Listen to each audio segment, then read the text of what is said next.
સત્તાધીશોને Vadodara smart city Khadodara પણ છે। વડોદરા મહાનગરપાલિકા દ્વારા ચોમાસા પહેલા પ્રી મોન્સૂન કામગીરીના મોટા દાવા કરવામાં આવ્યા હતા। પહેલા વરસાદમાં જ મહાનગરપાલિકાની પ્રી મોન્સૂન કામગીરીની પોલ ખુલ્લી પડી ગઈ હતી। શહેરના અનેક વિસ્તારોમાં વરસાદી પાણી ભરાઈ ગયા હતા અને રોડ રસ્તા તો પાણીમાં ધોવાઈ જ ગયા। શહેરના માંજલપુર વિસ્તારમાં આવેલ અલવા નાકા કોતર તળાવનો મુખ્ય માર્ગ ઉપર રોડ ધોવાઈ ગયો છે, ખાડાઓ પડી ગયા છે, જેના કારણે રાહદારીઓને હાલાકીનો સામનો કરવો પડી રહ્યો છે। પાલિકાના પાપે રાહદારીઓને મુશ્કેલી ભોગવવા માટે મજબૂર થવું પડી રહ્યું છે। વડોદરા મહાનગરપાલિકાની પ્રી મોન્સૂન કામગીરી સામે સવાલો ઉઠ્યા છે। પ્રથમ વરસાદે પાલિકાની પોલ ઉઘાડી પાડી દીધી છે। બીજી તરફ માંજલપુર અલવાનાકા પાસે આવેલ કોતર તળાવડી વિસ્તારના મુખ્ય માર્ગ પર અસંખ્ય ખાડાના રાજથી વાહન ચાલકો અને રાહદારીઓ તંત્રના પાપે હાલાકી ભોગવવા મજબૂર બન્યા છે। કહેવાતી અને કાગળ ઉપરની સ્માર્ટ સિટી વડોદરા શહેરમાં પાલિકા તંત્રની મેઘરાજાએ વરસાદમાં પોલ ખોલી પાડી દીધી છે।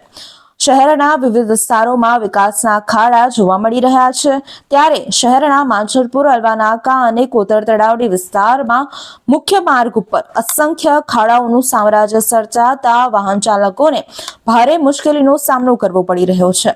ખાડાઓના કારણે વાહન ચાલકોને પોતાના વાહનને પણ નુકસાન થાય તેવી ભીતિ જોવા મળી રહી છે, તેમજ રાહદારીઓને પણ ઘણી હાલાકી વેઠવી પડી રહી છે।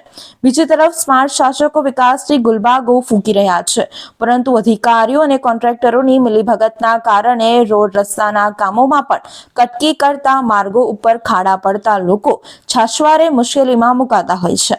ત્યારે વાહન ચાલકો હોય આ રોડ ઉપરના ખાડા પુરાવા અને વ્યવસ્થિત કામગીરી કરવા માંગણી કરી રહ્યા છે।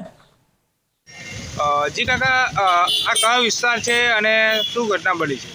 આ માજલપુર વિસ્તાર છે। માજલપુરથી જીઆઈડીસી મેઇન રોડનો વિસ્તાર છે। બીજો વિસ્તાર છે કોતર તળાવડીનો વિસ્તાર છે। અહીંયા એટલા બધા અસંખ્ય ખાડા પડેલા છે કે રિક્ષા ચલાવવી મુશ્કેલ થઈ જાય છે। હું પોતે રિક્ષાવાળો જ છું, પણ એટલા બધા ખાડા છે કે રિક્ષા ચલાવવી પણ મુશ્કેલ થઈ જાય। હાલ ચાલીને જવામાં બી તકલીફ પડી જાય છે। ઉંમરવાળા માણસોને એટલી બધી તકલીફ પડે છે કે પૂછો મત। આ કોર્પોરેશન કંઈ ધ્યાન આપતી નથી। ટેક્સ અમે ભરીએ છીએ, અમે રિક્ષાવાળાએ ચેક કરીએ છીએ, પબ્લિક બી કરવેરો ભરે, ટેક્સ ભરે છે, સફાઈ વેરો ભરે છે, તો કોઈ જાતનું નિરાકરણ આવતું નથી। ખાડા પૂરે છે, 2 દિવસમાં પાછું એવું જ થઈ જાય છે। અત્યારે વરસાદના પગલે અત્યારે ઠેર જગ્યાએ પગલે ખાડો પૂરે છે, પણ 2 દિવસમાં પાછી એ જ પોઝિશન થઈ જાય। તમારી માંગો શું છે? સરખી રીતે કામ કરે એવું અમારું કહેવું છે। શું નામ આપનું? ઠાકોરભાઈ।